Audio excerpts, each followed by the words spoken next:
여호와는 나의 사랑이시오 나의 요새이시오 나의 산성이시오 나를 건지시는 이시오 나의 방패이시니 내가 그에게 피하였고 그가 내 백성을 내게 복종하게 하셨나이다.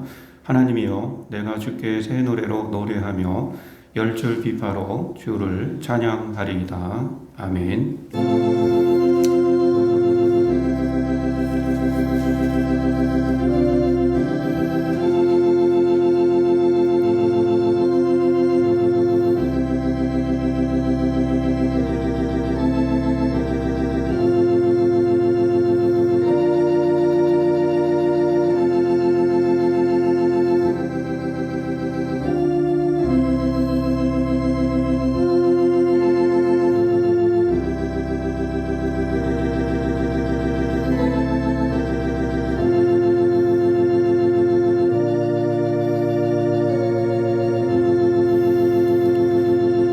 온 천지 만물을 창조하신 전능하신 하나님께 찬양과 경배를 올려드립니다. 이 시간 우리를 푸른 풀밭과 쉴만한 물가로 인도하시는 목자이신 주님을 바라보며 성령의 은혜가 충만한 복된 예배로 인도하여 주시옵소서. 예수님의 이름으로 기원하옵나이다. 아멘. 우리 찬송가 67장 부릅니다.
한 주간에 지었던 우리의 죄와 허물을 침묵으로 하나님 앞에 고백합니다.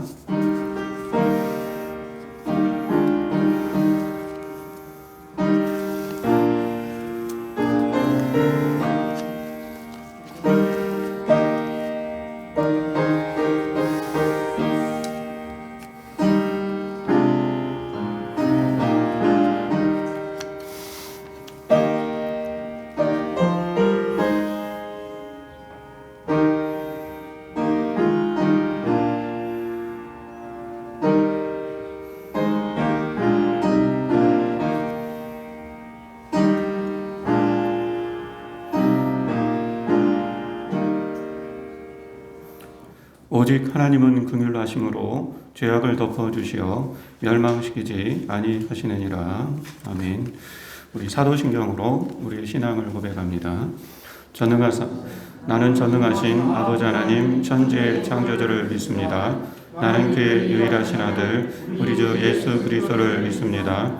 그는 성령으로 잉태되어 동정녀 마리에게서 나시고 본디오 빌라도에게 고난을 받아 십자가에 못 박혀 죽으시고 장사된 지 사흘 만에 죽은 자 가운데서 다시 살아나셨으며 하늘에 오르시어 전능하신 아버지 하나님 우편에 앉아 계시다가 거기로부터 살아있는 자와 죽은 자를 심판하러 오십니다. 나는 성령을 믿으며 거룩한 공교회와 성도의 교제와 죄를 용서받는 것과 몸의 부활과 영생을 믿습니다. 아멘.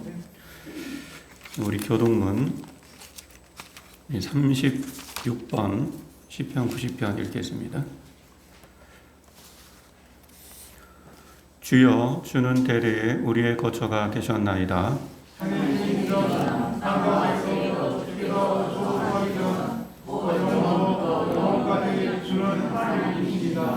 주께서 사람을 티끌로 돌아가게 하시고 말씀하시기를 너희 인생들은 돌아가라 하셨사오니 주의 머리는 천년이 지나간 어제 같으며 마음의 한순간 같을 뿐이니라. 주께서 그들을 홍수처럼 쓸어 가시나이다. 그들은 잠깐 자는 것 같으며 아침에 돋는 풀 같으니이다.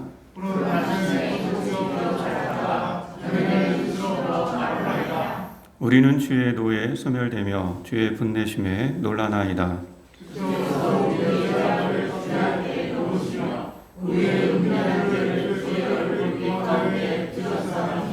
우리의 모든 날이 주의 분노 중에 지나가며 우리의 평생이 순식간에 다하였나이다. 우리를 인도하시옵시고 강건한 말씀이라도 그 영광의 자랑은 수고와 수용뿐이요 신속의 양이 우리가 살아가리라.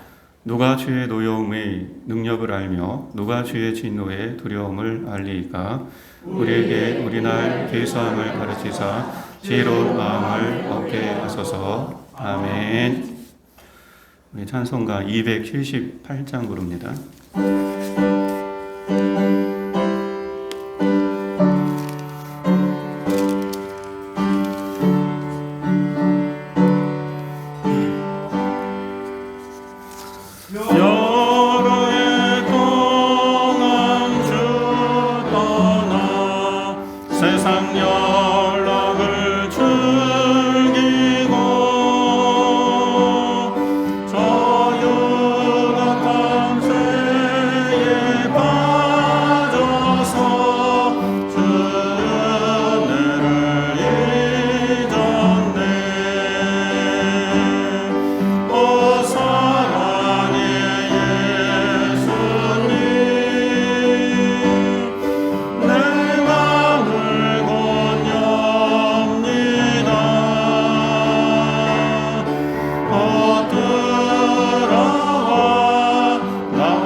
사랑과 은혜가 풍성하신 하나님 아버지, 가을 하늘처럼 높고 광활한 그 이름을 찬양하고 경배합니다. 지난 한 주도 주의 은혜 가운데 살게 하시고 오늘 거룩하고 복된 주일을 맞아 창조주 하나님을 기억하며 예배를 드리게 하심을 감사를 드립니다. 이 시간 예배로 나온 모든 성도들이 주님을 가까이 하고 즐거워하며 주의 이름을 기뻐하고 노래하는 복된 시간으로 인도하여 주옵소서. 그러나 여전히 하나님의 살아계심을 의심하고 주의 말씀을 멀리하며 내 맘대로 살려 했던 죄들을 회개합니다. 마음은 주님을 원하지만 육신이 약하여 주님보다는 세상의 우상들을 더 사랑했던 죄 또한 회개합니다. 주님 용서하여 주옵소서.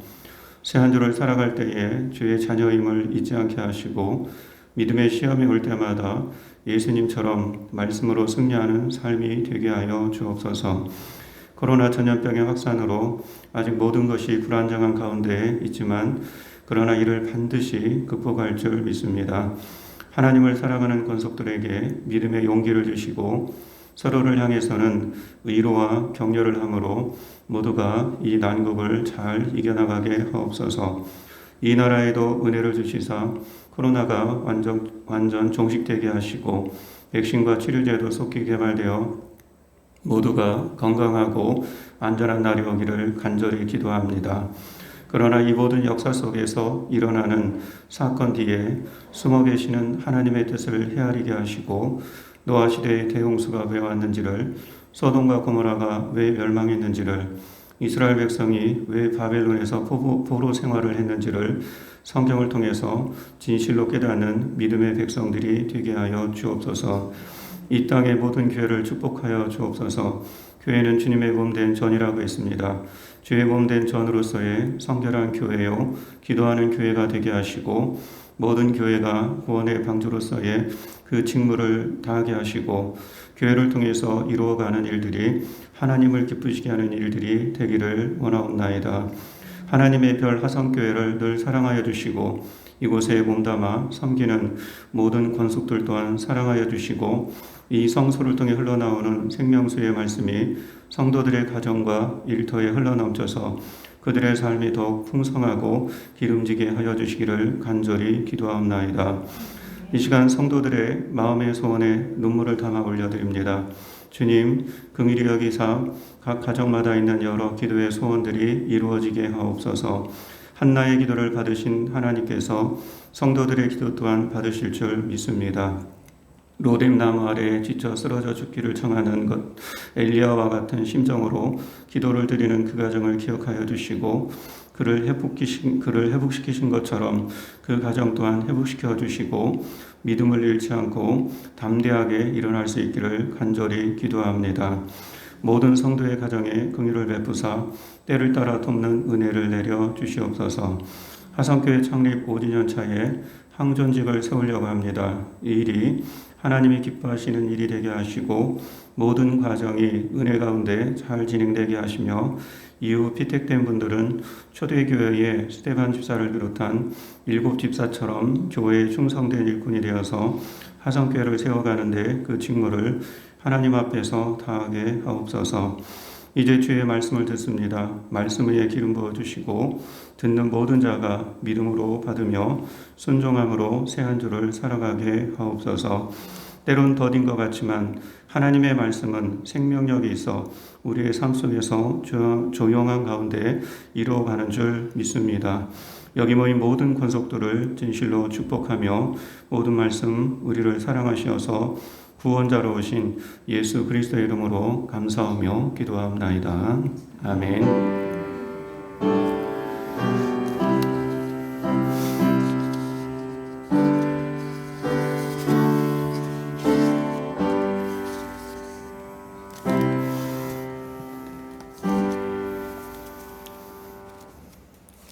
오늘 우리에게 주시는 말씀은 골로새서 4장 2절부터 6절까지의 말씀입니다.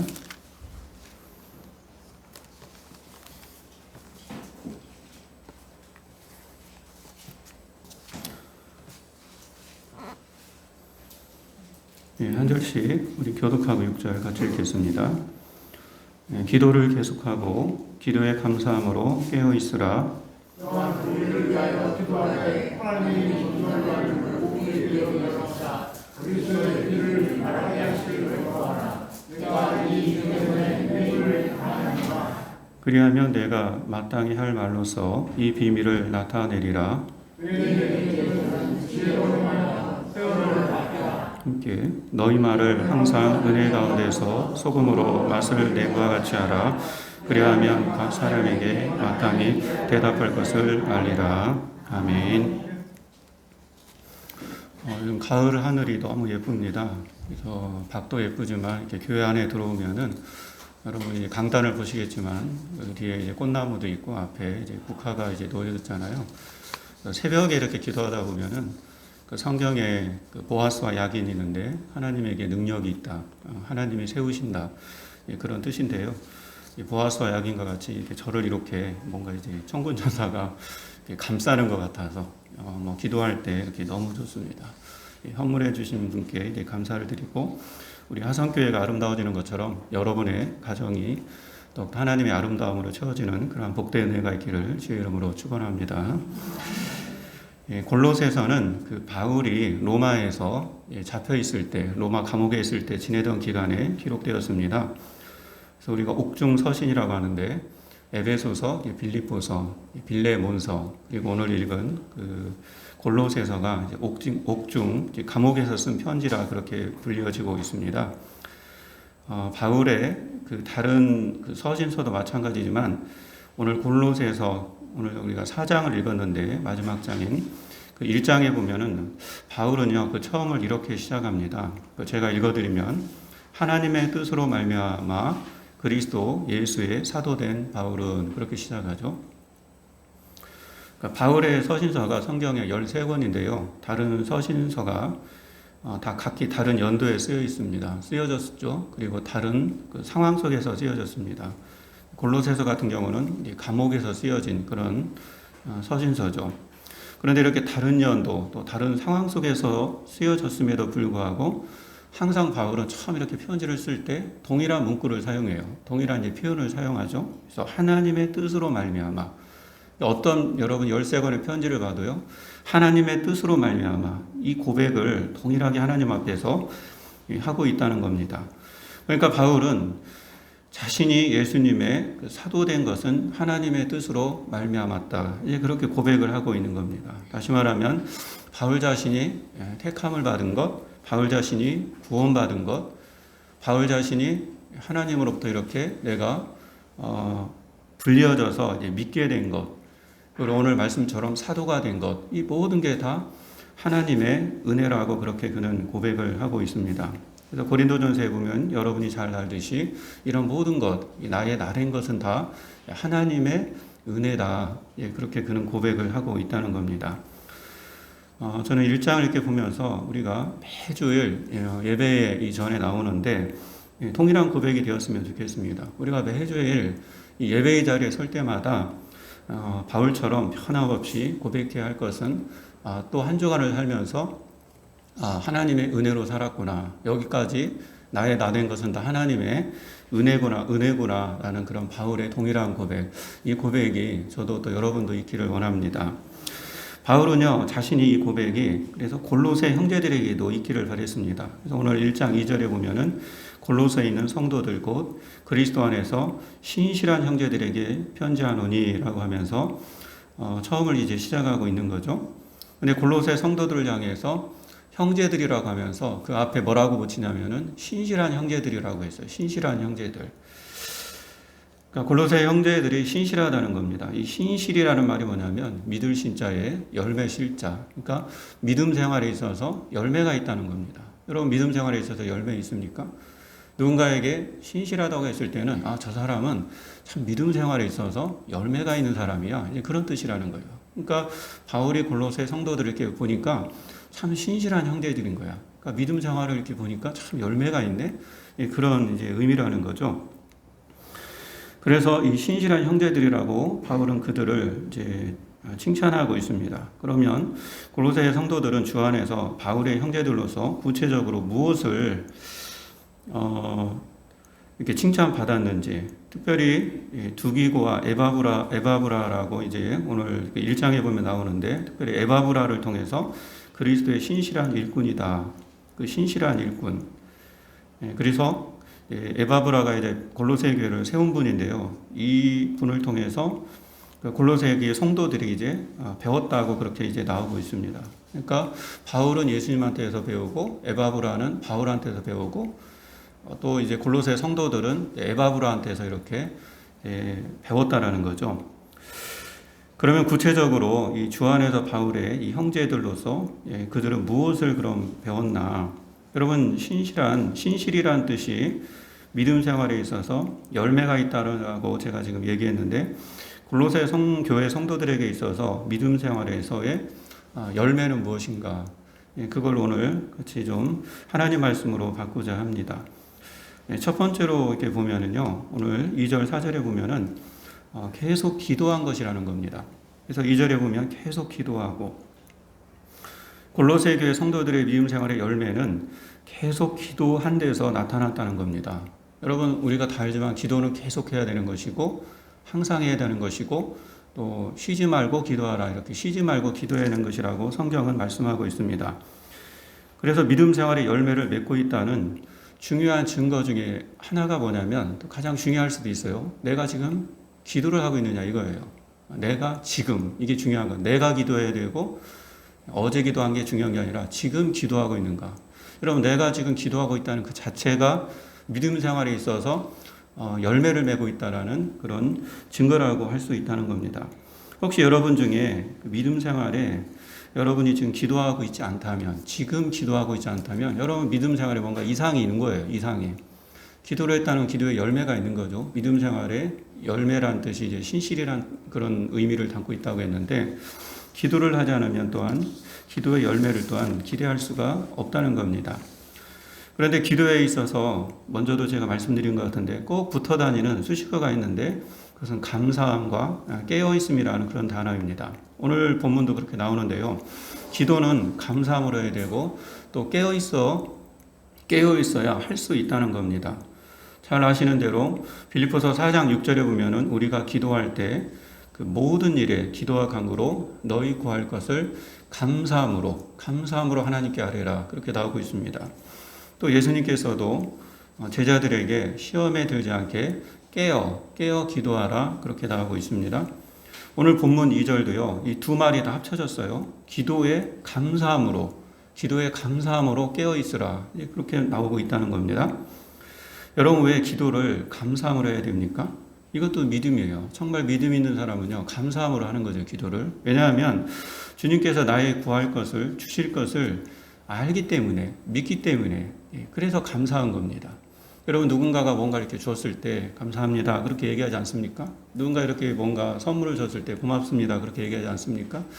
기도가 그런 거라는 겁니다. 우리가 당장에는 나에게 이제 없지만 우리가 기도하면 주님께서 구한 그것을 주실 것을 믿기 때문에 감사한 겁니다. 이게 믿는 자가 이제 감사한 거죠. 그래서 감사함으로 기도하라고 성경은 늘 말씀하고 있다는 겁니다.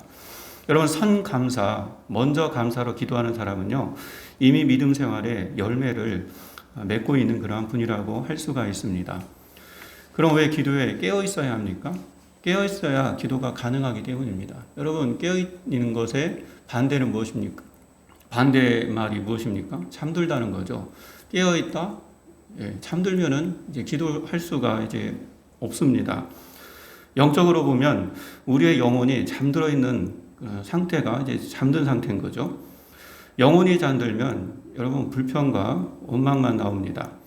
영혼이 잠들면 이제 감사가 나올 수가 없는 거죠. 불평과 원망이 나온다는 것은 시험에 든 것입니다. 오늘 읽은 본문 앞절에 보면은 3장 18절부터 4장 1절까지 보면은 우리가 살아가면서 기도해야 할 대상들이 너무 많아요.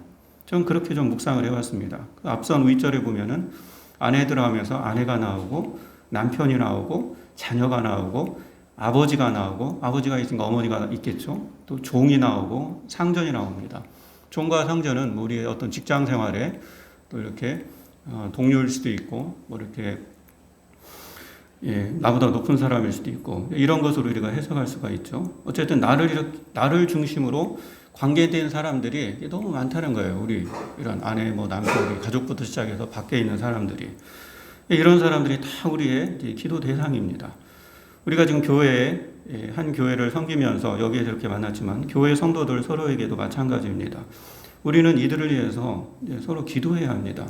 근데 영적으로 깨어 있으면 이들을 위해서 기도하게 되는데 영적으로 깨어있지 않으면요 이들을 위해서 이들 때문에 오히려 시험이 들어가지고 원망과 불평이 이제 나올 수 있다는 겁니다.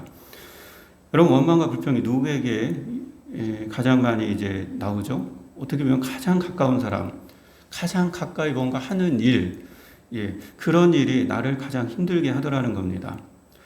그래서 바울은 앞서서 오늘 기도하라면서 2절에 그 윗절에 이렇게 쭉 이들을 언급하면서 이들을 위해서 계속 깨어서 너희들이 기도해야 된다. 아내를 위해서 기도하고 남편을 위해서 기도해야 되고 자녀를 위해서도 기도해야 된다. 이렇게 쭉 너희의 직장의 어떤 동료, 상전을 위해서도 기도해야 되고 너보다 직급이 좀 낮은 그런 분들을 위해서도 기도해야 된다라고 이렇게 말씀하고 있는 겁니다.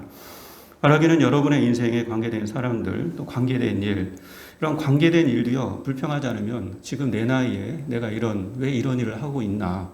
예, 그 일에 대해서 불평만 나오는 거예요. 왜? 기도하지 않으면 이렇게 이런 일에 내가 지금 하고 있는 일에 시험에 들 수 있다라고 성경은 이제 말씀하고 있습니다. 그래서 이런 관계된 사람들, 관계된 일을 위해서 우리는 만이라는 표현도 부족합니다. 그냥 계속 기도하라고 성경은 그렇게 말씀하고 있습니다. 그래서 그와 그 일의 시험 드는 일로 힘들어하지 마시고, 혹 시험 드는 일이 있다 하더라도 우리가 깨어 기도하면 그 사람 또 그 일 때문에 시험을 오지만 그 시험이 우리가 깨어서 기도하면은 그 시험이 달아날 줄 그렇게 믿습니다. 이렇게 기도를 계속하는 것 자체가 바로 믿음 생활의 열매라는 겁니다. 그래서 믿음 생활의 열매를 다른 데서 찾지 마시고 우리가 지금 기도를 계속하고 있나, 계속하고 있다면 이게 바로 믿음 생활의 열매고, 당시 골로새 이 신실한 형제들이 바로 그런 모습 가운데 살았다는 거죠. 이 기도의 열매를 여러분 잘 맺고 있습니까? 밥을 안 먹으면 배고프고요. 밥을 더 안 먹으면 영양실조에 걸리고, 밥을 더 안 먹으면은 나중엔 아사라거죠. 이제 굶어 죽습니다. 기도가 꼭 그런 것 같습니다. 똑같은 믿음 생활, 똑같은 신앙 생활을 하면서 여러분 기도함으로써 우리가 열매를 맺는 그런 인생이 되시겠습니까? 아니면 그냥 신앙생활 하더라도 그냥 다니면 되지, 그냥 주님 믿으면 되지 하는 그런 식으로 기도하지 않음으로써 영적인 죽음 상태의 이런 아사의 그러한 인생이 되시겠습니까? 여러분, 오늘 골로새 교회 성도들, 이 신실한 형제들을 통해서, 바울을 통해서 우리에게 주시는 하나님의 말씀은요, 날마다 그것도 감사함으로 나에게 주실 것을 분명히 믿고 깨어서 기도하는 그러한 복된 인생이 되기를 주의 이름으로 축원합니다. 그래서 3절에 보니까요, 바울은요, 매일 기도하는 그 골로새 교회의 신실한 성도들에게 자신을 위해서 좀 기도할 때에 전도할 문을 열어달라고 특별히 이제 기도 부탁을 합니다. 바울이 골로새 성도를 위해서 기도도 했지만 바울은요, 골로새 성도들에게 기도 부탁을 합니다. 어떤 부탁을 하냐면요, 전도할 문을 좀 열어달라고 그렇게 기도 부탁을 합니다. 그래서 전도의 문은 말씀의 문과 같은 의미입니다. 여러분, 전도를 잘 하려면 말씀을 잘 알아야 된다는 그런 말씀입니다. 그러니까 전도, 우리말로는 전도로 써 있는데 말씀의 문이에요. 말씀의 문. 전도를 잘 하려면 말씀을 잘 알아야 한다는 겁니다. 그래서 바울은요, 말씀이 풍성한 사람이 되게 해달라고 그렇게 기도 부탁을 하고 있는 겁니다. 이웃과 친하다고 여러분 전도가 잘 되는 게 아닙니다. 이웃과의 친함은요, 그냥 어떤 친화력만 좋으면 되지만 전도는요, 거기에 말씀을 대해야 진정한 전도가 전도가 이제 가능한 일이라는 것이죠. 그래서 우리는 말씀을 아는 일에도 힘써야 하지만 말씀을 아는 일이 그런데 자기 자랑이 되면 돼요. 나는 이걸 배워서 막 이렇게 자랑하는 사람이 있어요. 어쩌면 한국교회가 그렇게 해오지 않았나. 이 말씀을 내가 알면은 그 말씀이 오늘 말씀처럼 전도의 물 향해서 사용되어야 되는데 자기 자랑으로 혹이나 걸어오지 않나는 그런 지난날에 우리 교회 모습을 또 회개하면서 우리가 말씀을 아는 일이 이렇게 우리 자랑이 아니라 전도하는 일에 쓰여질 수 있도록 해야 함을 이제 배우게 되는 것입니다. 하나님은 그런 믿음의 사람을 또한 도우실 것입니다. 우리 하성교회 제가 기도했지만 이제 성도님들이 한 분 한 분 말씀이 풍성하여서 전도의 열매를 또 잘 맺어갈 수 있기를 서로를 위해서 이렇게 기도하는 관계가 되었으면 하고, 특별히 오늘 또 기도하고 또 주부에도 나왔지만 우리 하성교회도 이제 항존직이 세워지게 될 텐데, 이 세워지는 이 항존직 직분자들이 말씀에 더욱 깊이가 있어서 또 이들을 통해서 전도의 문이 열리고 또 하성교회가 이들을 통해서 더욱 든든히 이렇게 세워져 가기를 또 서로가 이렇게 기도해 주시기를 바랍니다. 오늘 두 번째 보니까요, 5절에 보니까 믿음 생활의 열매가 뭐냐면 세월을 아끼는 것입니다. 그래서 5절에 외인에게 대해서는 지혜로 행하여 세월을 아끼라 그렇게 말씀하고 있습니다. 여러분, 믿음 생활의 열매를 맺는 증거의 또 하나는 세월을 아끼는 데서 나타납니다. 여러분, 세월을 아끼고 있습니까? 첫 번째와 더불어서 첫 번째는 기도하는 데서 이게 믿음의 열매를 지금 내가 맺고 있다. 두 번째로는 세월을 아끼는 데서 세월을 아끼며 살아야 된다는 겁니다. 그래서 세월을 아낀다는 말이 좀 어려운 말인데 세월을 아낀다라는 것은 기회를 산다는 뜻입니다. 세월 즉 시간이 기회라는 그런 의미입니다. 한 해 한 해 갈수록 또 나이가 들수록 시간이 곧 기회라는 것이 더 절실해지지 않습니까? 정말로 시간이 기회임을 진리라는 것을 깨닫게 되더라는 겁니다. 이 시간이 지나버리면 어떤 것은 하고 싶어도 하지 못하는 것이 얼마나 또 안타깝습니까? 엊그저께가 한글날이었는데 한글날이면은 매번 TV에서 보여주는 게 평생 한글을 쓸 줄 모르는 8, 90대 그 어르신들이 고령에도 불구하고 열심히 노력하여서 한자 한자 막 한글을 쓰는 거 이렇게 써서 한글도 쓸 줄 알고 나아가서 평생 소원이 이제 학교 다니는 거였는데 그래도 초등학교도 졸업하는 그런 장면 너무도 아름다운 광경 아닙니까? 어르신들이 남은 여생을 이제 기회로 알고 그 시간을 늙었으니까 그냥 쓰자 이게 아니라 그 시간을 흘려버리지 않고 그 시간을 한글을 공부하는 일에 이렇게 사서 소원을 이뤄가는 일이 참 보기가 좋았습니다. 특별히 바울은요 골로새 교회 성도들에게 이 시간을 아끼라고 했을 때 앞에 보면은 외인에 대해서 시간을 아끼라고 합니다. 외인에 대해서 여기서 외인이란 말은 불신자 또 믿지 않는 사람을 말합니다. 믿지 않는 사람에 대해서 이 시간을 사라는 겁니다. 기회를 사라는 겁니다. 그러면서 믿는 사람은 믿지 않는 사람과의 관계에서 지혜로울 필요가 있다고 그렇게 말씀합니다. 이 말씀을 칼빈이 주석한 거 보니까 칼빈은요, 이 불신자, 외인인 이 불신자와의 관계에서 시간을 지혜롭게 써야 한다고 그도 그렇게 말했습니다. 왜냐하면 우리가 이제 세상 속에서 믿지 않는 사람들과 이렇게 만나게 되는데 우리가 그 사람들 앞에서 이 시간을 지혜롭게 사용하지 못하면 또 그 사람들 앞에 실수하면은 그것 때문에 그들이 더욱 기독교를 멀리하고 구원의 길에 들어서지 못하게 되고 또 하나는 나는 모르지만 자꾸 그런 식으로 지혜롭게 우리가 지혜롭게 생활하지 못하면 결국에는 그들의 생각에 즉 세상 사람들 이 외인의 생각에 우리도 섞이게 되어서 나 스스로도 이렇게 믿음과 이 주님과 이제 멀어지게 된다. 그렇게 칼빈은 이 말씀을 그렇게 해석하고 있습니다. 그래서 우리가 외인, 즉 믿지 않는 사람들과 밖에서 부딪힐 때 이 시간을 잘 지혜롭게 생활을 잘 지혜롭게 써야 한다라고 이렇게 강조하고 있는 겁니다. 그래서 우리는 믿지 않는 사람들과 관계에서 시간을 아껴야 하는 것이고 그들과의 관계에서 기회를 사라고 오늘 말씀하고 있습니다. 다시 말하면 무슨 기회입니까? 전도의 기회인 거죠. 전도의 기회. 누군가가 만났을 때, 특히 믿지 않는 사람들을 만났을 때 나 아니면 저 사람이 어떻게 복음을 듣고 구원을 받을 수 있겠는가 이런 심정으로 항상 믿지 않는 사람들과의 시간을 우리가 써야 된다라고 오늘 말씀하고 있습니다. 여러분 하나님이 왜 그 사람을 만나게 주셨는지 그 사람 우리의 가족이 될 수 있어요. 아내, 남편, 부부라도요. 저분을 만나게 준 인생 내 입장에서 아내고 아내 입장에서 남편이고 또 자녀들도 마찬가지고 이웃도 마찬가지고 친구도 마찬가지고 직장 동료도 마찬가지입니다. 이런 만남에 대해서 오늘 본문은요 믿음의 관점에서 늘 바라보라는 겁니다. 그래서 그를 전도할 수 있는 기회로 남편이 나온다고 아내가 안 나올 수도 있잖아요. 그러니까 둘의 이 만남을 서로의 만남 속에서 아내를 전도할 수 있는 기회로 또 아내는 또 남편을 전도할 수 있는 기회로 그렇게 삼으라라고 말씀하고 있는 겁니다. 그러면 그의 구원을 위해서 자연적으로 여러분 그 상대를 위해서 기도하지 않겠습니까? 아내와 남편 서로가 기도하지 않겠습니까?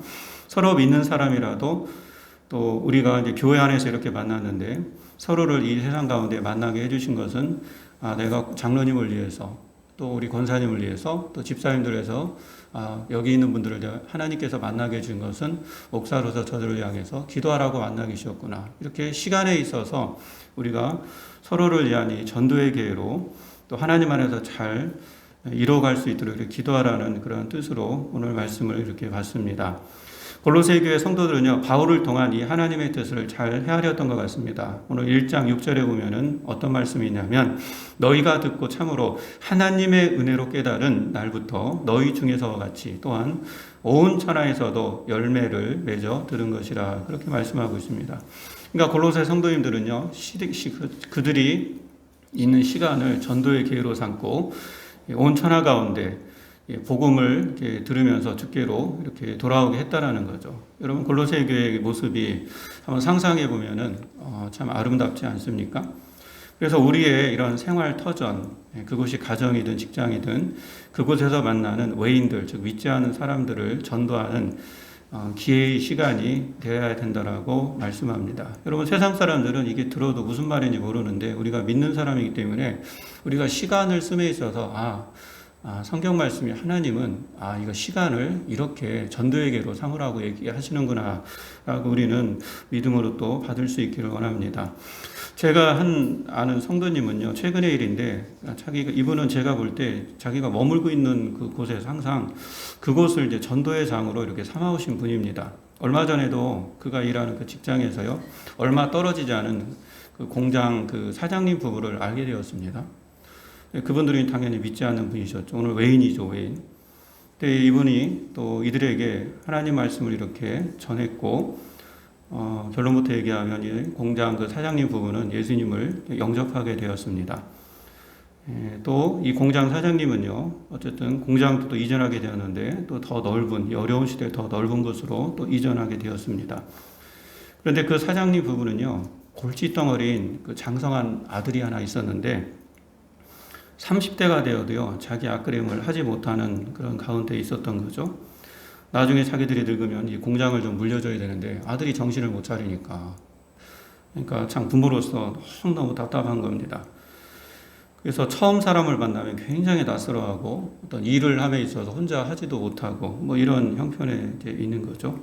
그래서 이 청년, 이 아들을 이 성도님이 이제 아신 이후로 이 아들을 위해서 이렇게 몇 날 며칠 기도하고 있는데 갑자기 그 마음 가운데 이 아들을 자기가 아는 영국에 선교지에 보내겠다 이런 생각을 갖게 되었습니다.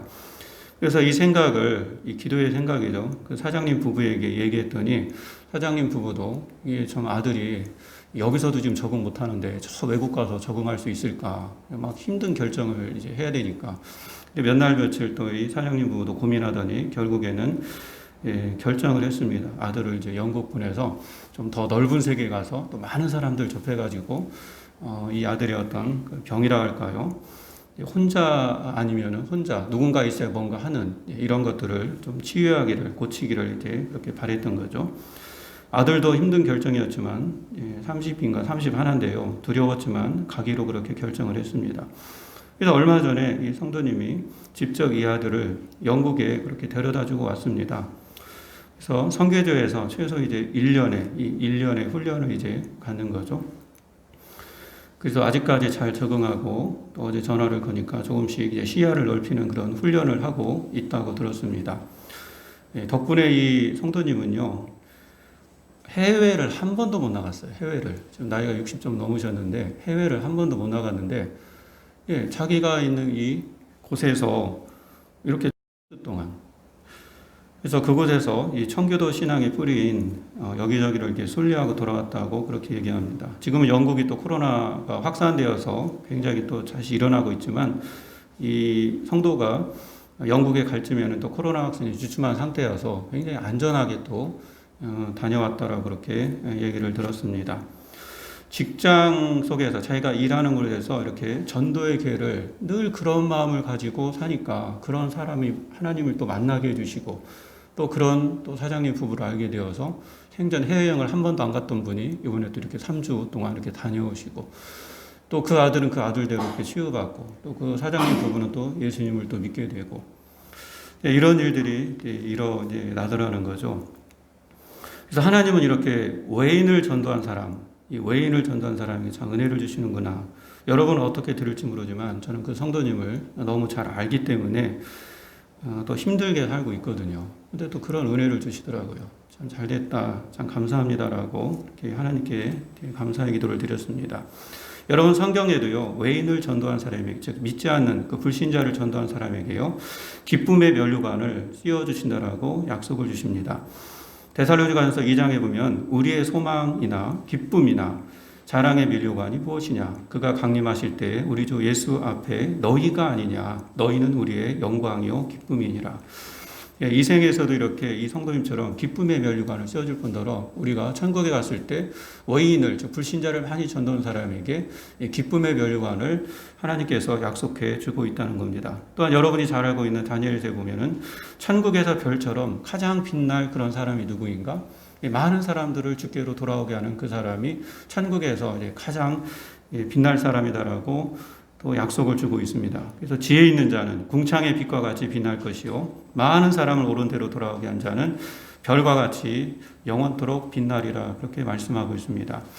여러분 오늘 말씀 통해서 보면은 저도 마찬가지지만 참 전도지가 따로 있는 게 아니라 우리가 교회가 모여가지고 어떤 특정 시간을 내서 전도하는 것도 전도지만 그럴 필요가 없이 우리의 시간이 사용되는 곳, 그것이 가정이든 또 직장이든 그것을 전도의 기회로 오늘 세월을 아끼라, 기회를 산다 그런 의미라고 했는데 기회로 사서 정말 전도하는 것이 주님의 뜻이라는 것을 또 오늘 보게 됩니다. 그래서 이 전도 가운데 오늘 기쁨의 면류관도 또 우리가 시움받고 또 천국의 별처럼 그런 빛나는 우리의 성도인들 되기를 다시 한번 주의 이름으로 축원합니다.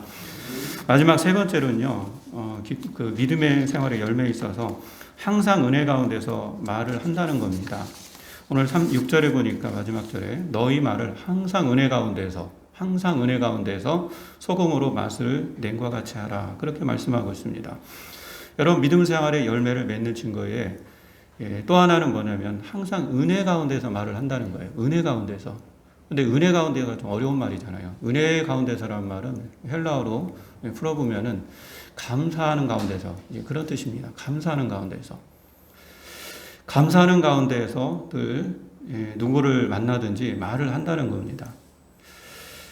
저는 생각해 보면 여러분 우리가 항상 왜 은혜와 감사를 말할 수 있는 것은 무엇 때문일까? 저도 또 여러분도 같은 고백이지만 우리가 늘 이렇게 감사하는 가운데서 어떤 말을 하고 은혜 가운데서 이제 말을 하는 그 이유의 중심에는 누가 있냐면 예수님이 있어요. 예수 그리스도가 있는 거예요. 예수 그리스도, 이 예수님이 있을 때 가능한 일이라는 것을 우리가 깨닫게 된다는 겁니다. 그래서 골로새서 2장 6, 7절에도 보면은 너희가 그리스도 예수를 주로 받았으니 그 안에서 행하되 그 안에 뿌리를 박으며 세움을 받아 교훈을 받은 대로 믿음에 굳게 서서 이 감사함을 넘치게 하라 그렇게 말씀하고 있습니다. 그러니까 골로새 성도들은요 예수님을 주로 받고 바울과 에바브라를 통해서 받고 그 주님을 깊이 자기 인생의 어떤 뿌리로 이렇게 깊게 박아서 그 안에서 늘 이제 감사하면서 이제 생활을 하고 있다는 거죠. 제가 평광교회 부목으로 있을 때 교회가 이제 리모델링하고 이제 증축을 할 계기가 있었습니다. 그래서 당에서 김 목사가 교회 건축 이제 담당 목사로 해보면 어떻겠냐고 해서 저를 이제 지목해서 제가 7년간 있으면서 3년간은 교회 건축을 아주 열심히 했습니다. 뭘 제가 잘 알아서 한 게 아니라 뭐 감당하라니까 그냥 뭐 시키면 아멘하고 해야죠 목사가. 열심히 했어요. 리모델링은 그런 대로 순조롭게 이루어졌는데 이 교육관 증축에 이제 문제가 생겼어요. 말 그대로 증축이죠. 5층이면은 6층까지 올리는 건데 과연 한 층을 높이면 건물이 지탱할 수 있겠는가? 요즘처럼 뭐 이런 건물이 빔으로 쫙쫙쫙 해서 막 팍 받고 그러면 좋겠는데 30년 전에 지은 건물이니까 콘크리트에 이제 철근 넣고 이게 어느 정도 깊이 들어갔는지 알 수가 없는 거예요. 처음 이 교회를 건축한 분들이 어르신들이 이제 장로님에서 어르신들이 있었는데 잘 모르겠대요. 얼마나 깊이 박았는지 이거를. 그러니까 이거 올렸다가 이게 폭삭 주저앉을 수 있잖아요. 이게 지탱하지 못하면 그 밑에가. 그래서 그것 때문에 계속 이제 막 회의한다고 뭐 나오는 게 아니지 않습니까? 그 설계도도 이제 다 사라진 거죠. 없어가지고 이제 어떻게 해야 되나 했는데 어쨌든 결국에는 여러 이런 건축 공법을 막 땅을 파가지고 뭔가 넣어가지고 어느 정도 이제 지탱할 수 있는 그런 것도 확인하고 뭐 그래서 각종 이제 공법을 이렇게 사용해가지고 한 층을 올려도 된다는 그런 결론에 이르렀습니다. 지금은 이런 증축된 교육관을 뭐 흔들림 없이 잘 사용하고 있는 것으로 알고 있습니다. 그때 제가 배운 것은 정말 이 중심, 이 뿌리가 깊지 못하면 정말 불안한 것이구나. 그때 그 현장에서 이제 배울 수가 있었습니다. 우리도 우리의 신앙도 이제 마찬가지라는 생각을 좀 오늘 본문을 통해서 묵상해 봅니다. 왜 은혜가 사라지는가? 왜 은혜가 사라집니까? 책 제목도 있어요. 하나님 은혜가 사라졌어요. 이런 책 제목도 있습니다. 왜 우리가 은혜가 사라지는가? 왜 우리가 감사가 이렇게 식어지는가?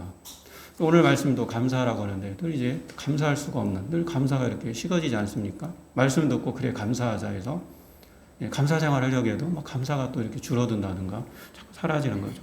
왜 믿음 생활이 흔들리는가? 왜 이렇게 신앙생활을 해도 항상 불안한 것인가? 이것은 예수님에 대한, 예수 그리스도에 대한 이러한 십자가의 은혜, 십자가에 대한 감사, 십자가에 대한 믿음, 이런 모든 것이 우리의 중심에 뿌리 깊이 박히지 않았기 때문에 그런 것이구나라는 것을 보게 됩니다. 사랑하는 성도 여러분, 여러분의 지금 믿음은 어떻습니까? 예수님을 묵상해 봤습니다. 이번 예수님은요, 인생 끝날까지 나와 함께 하시는, 인생 끝날까지 나와 함께 하시는 분이라고 분명히 약속하고 계십니다. 그분은 처음부터 임마누엘로 오셨어요. 임마누엘이 뭐예요? 나와 함께 하시는, 우리와 함께 하시는 그 뜻이잖아요. 나와 함께 하시고 우리와 함께 하시는 임마누엘의 하나님으로 이 땅에 오셨다는 겁니다. 그리고 예수님은 온 인류를 구원하기 위해서 인류가 저지른 모든 죄를 대신 짊어지고 십자가에 달려 죽으셨습니다. 그래서 죄로 맡겼던 하나님 아버지와의 관계를 화평케 하시고 그를 믿는 자마다 영원히 사는 그런 생명의 길을 우리 예수님께서 저도 여러분에게, 저도 또 여러분에게 이렇게 열어주셨다는 겁니다. 그리고 다시 올 것을 약속해 주시며 부활하여 이렇게 승천하셨습니다. 여러분, 이 하나하나의 저의 이 고백이 여러분의 고백이지만 이런 것들을 묵상할 때마다 거기에 이제 감사가 있는 거죠. 그래서 삶도 죽음도 다 감사인 겁니다. 사도 바울도 살든 죽든 다 유익하다. 사나 죽으나 내가 주 안에서 다 유익하다고 그는 고백하고 있지 않습니까? 바울은 이를 알게 되어서 믿게 된 골로새 교회 성도들을 생각할 때마다 감사하다고 했습니다. 바울이 전도했잖아. 에바브라 전도하고 에바브라가 또 골로새 교회 성도들을 이렇게 말씀으로 이렇게 전했지 않습니까? 그러면서 그는 그렇게 이런 고백을 합니다. 너희를 위하여 기도할 때마다 하나님 곧 우리 주 예수 그리스도의 아버지께 감사하노라. 그런 고백을 합니다. 저도 그랬으면 좋겠어요. 그러니까 여기 모여있지만 우리 서로가 서로를 위해서 기도할 때마다 나로 인해서 저분이 하나님을 알고 이렇게 예수님을 또 알고 늘 감사하는 그런 삶을 볼 때 얼마나 귀하게 보이겠습니까? 바울이 그랬다는 겁니다. 골로새 성도들을 바라볼 때마다 정말 하나님 아버지의 그 사랑, 예수님의 그런 은혜를 아는 저들을 볼 때마다 눈물이 나고 이렇게 감사한다고 그는 편지에서 쓰고 있습니다. 하나님의 사랑과 이런 예수님의 은혜, 이 모든 것을 가르쳐 주신 또 성령님의 교통하심을 알게 되면 여러분 어찌 은혜가 사라지겠습니까? 어찌 또 감사가 줄어들 수 있겠습니까? 믿음 생활에 있어서 우리가 흔들리겠습니까? 여러분 오늘 말씀을 들으면서 우리가 이제 또 새 한 주를 살아갈 텐데 어떤 속에서 우리가 두려워하지 않았으면 좋겠습니다. 담대했으면 좋겠습니다. 또 말씀을 끝까지 붙들고 사는 또 한 주가 되었으면 좋겠습니다. 하나님은요, 우리를 반드시 선한 길로 인도하시는 그런 분이시라는 것을 우리가 믿음을 갖고 나갔으면 좋겠습니다. 그래서 오늘 말씀을 통해서 주님께서 베풀으신 늘 그 은혜를 생각하면서 감사함으로 또 감사가 넘치는 그런 삶이 될 수 있기를 주의 이름으로 축원드립니다. 오늘도 주신 말씀을 또 받습니다. 하나님, 오늘도 주신 말씀을 기억하며 굳센 믿음 가운데 사는 여기 있는 모든 우리 성도님들 될 수 있도록 은혜를 내려 주시옵소서. 예수님의 이름으로 기도합나이다. 아멘. 우리 찬송가 211장 부르시면서 준비하신 예물 드리겠습니다.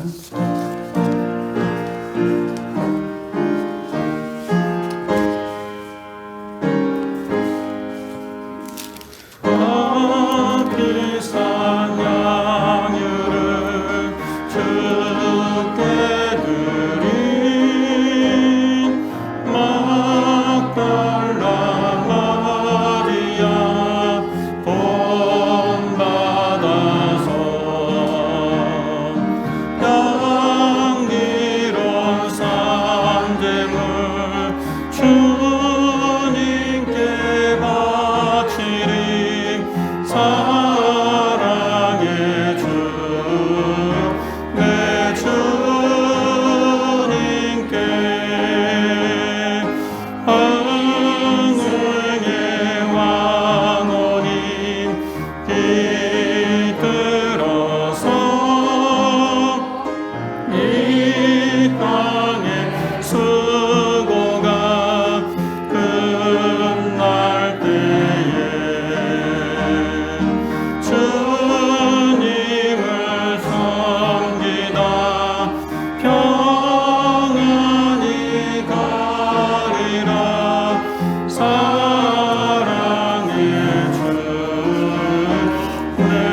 우리를 구원하여 주신 하나님의 사랑은 늘 고맙고 감사한 뿐입니다. 오늘도 그 크신 하나님의 은혜와 사랑을 예물에 담아 저의 마음을 드리오니 주님 기뻐 받아주시고 누린 손길들을 기억하시어 그들의 삶이 복되고 드린 것에 갑절이요 성령의 7배의 은혜가 부어지게 하여 주옵소서. 우리의 삶을 늘 풍성함으로 채워주시는 예수 그리스도의 이름으로 기도하옵나이다. 아멘. 네, 교회 소식 알려드리겠습니다. 예배가 오늘은 이제 방역 2단계로 이제 20명 미만으로 이렇게 예배를 드렸습니다. 제가 세보니까 진짜 딱 20명이네요. 그래서 다음 주부터 이렇게 나왔는데 방역 1단계를 일단 하향 조정을 한다고 합니다. 그래서 좌석수 30%까지 이제 허용됨에 따라 우리 교회 좌석수에 비해서 교인 다 합해도 이제 30% 정도 되니까 전교인이 함께 교회에서 예배를 그렇게 드리도록 하겠습니다. 온라인 예배를 안 드린다는 거죠. 다음 주부터는 교회에서 예배를 드리도록 하겠습니다. 물론 마스크나 이런 거는 이제 지키라고 이제 지침이 내려왔습니다. 예, 보시면 그 항전직 선출 안내가 있습니다. 오랫동안 이제 기도해 온 건데 우리가 뭐 교인 수들은 많지는 않지만 일단 거기를 좀 읽어드리면 항전직은 안수집사, 권사 이제 우리는 이제 장로는 아니니까 안수집사, 권사는 교회의 이런 재정 운영, 구제 및 전도 활동, 교우 신방 등 교제 등 교회의 덕을 세우는 데 힘쓰는 직분이다. 그렇게 나오고 있습니다. 네, 앞으로 이제 이분들이 뽑히면 이제 재정이라든가 이런 다른 여러 교회 활동에 있어서 좀 감당을 하는 그런 분이 잘 세워질 수 있기를 이제 기도해 주시기 바랍니다. 선출 인원 안수집사 1인과 권사 2인으로 하겠습니다. 선출 방식은 11월 1일 날 합니다. 주일날 예배 끝나고 이제 공동의회에서 하는데 공동의회를 하고 그 안에서 투표를 하도록 하겠습니다. 인원이 많지 않기 때문에 제가 투표용지를 제가 마련할 테니까 거기에서 이렇게 하시면 됩니다. 자격을 한번 보세요. 자격. 교회 정관에 의거해서 제가 교회의 덕과 이렇게 예배의 모범이 된 자, 여러분이 이제 기도 가운데 잘 판단하시고, 신앙생활, 타교에 포함입니다. 만 7년 이상이 된 자로 그렇게 나와 있고요. 또 교회 등록, 신앙생활을 이제 그 신앙생활을 다 포함하는 것이고, 우리 하성교회 등록 2년 이상 된 자로서 서리집사 중에서 만 40세 이상이다. 그리고 제일 중요한 건 공동의회에서 총 투표수 과반수의 투표를 얻은 자가 이제 피택되겠습니다. 그래서 이를 위해서 좀 많이 기도해 주시고요. 대상자가 그렇게 많지는 않습니다. 근데 여기에 자격이 하나라도 이제 미달되면은 교회의 덕을 세우고 예배의 모험이 된 건 이건 각자 여러분의 이제 판단이지만 주안에서 그 나머지 신앙생활이 만 7년 되고 이런 거 있잖아요. 40세, 30세는 안 되는 거죠. 40세 이상 이런 것들은 자격 조건이니까 이런 걸 보고 저도 이제 추리겠지만 이렇게 해서 진행하도록 하겠습니다. 임직은 내년 21년 2월 21일, 그러니까 28일이 이제 창립기념일인데 창립기념일 전주나 전주쯤에 그렇게 임직식을 예상하고 있습니다. 그래서 피택된 후에 그냥 뭐 피택이면 끝나는 게 아니라 3개월 이상 교육을 받아야 됩니다. 3개월 이상 교육받고 안수하여서 이제 임식을 하게 됩니다. 이를 위해서 많이 좀 기도해 주시고요. 앞으로 한 주 정도 남았는데 이 항전직 선출이 또 주안에서 잘 이루어질 수 있도록 많이 기도해 주시기 바랍니다. 특성으로 하나님께 영광 드리고 싶은 분 언제나 저에게 이렇게 말씀해 주셔서 하나님께 또 예배를 통해서 영광 돌렸으면 좋겠습니다. 한 분이 해도 상관없습니다. 마음에 감동되시면 누구나 특성으로 좀 하나님께 영광 돌렸으면 좋겠습니다. 오늘 나가시다가 이제 강화도에서 고구마를 좀 가져왔는데요. 한 봉지씩 고구마를 이제 가시면 됩니다. 우리 그럼 620장 서로를 축복하면서 예배를 마치도록 하겠습니다.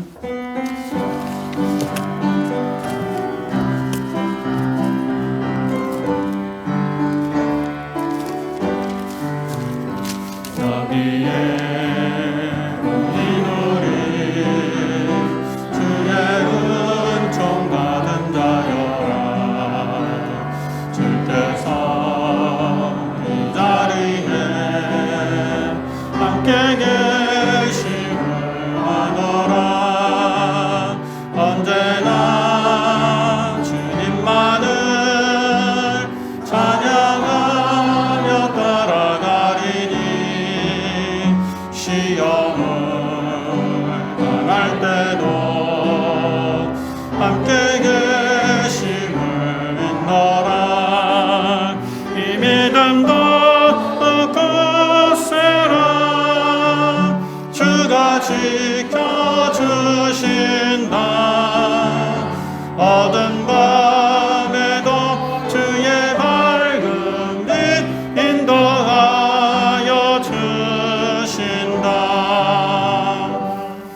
구주원 예수 그리스도의 은혜와 하나님의 사랑하심과 성령님의 교통, 감화, 감동하심이 오늘도 하나님의 말씀을 듣고 또 세상 가운데 나아가 믿음 생활의 아름다운 열매를 맺는 여기 있는 모든 사랑하는 성도님들 위에와 그들의 가정 위에 우리 하성교회 위에 이 나라 이 민족 위에 이제부터 영원토록 함께 하시기를 간절히 축원하옵나이다. 아멘.